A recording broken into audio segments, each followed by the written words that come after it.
कोटिकन्या महादानम् एकबिल्वं शिवार्पणम् बिल्वानां दर्शनं पुण्यं स्पर्शनं पापनाशनम् अघोरपापसंहारम्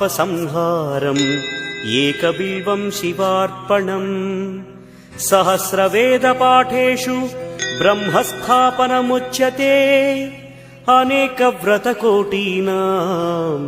एकबिल्वं शिवार्पणम् अन्नदानसहस्रेषु सहस्रोपनयनं तथा अनेकजन्मपापानि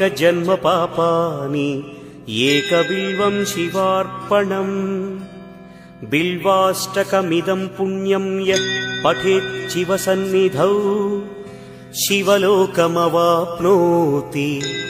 एकबिल्वं शिवार्पणम्।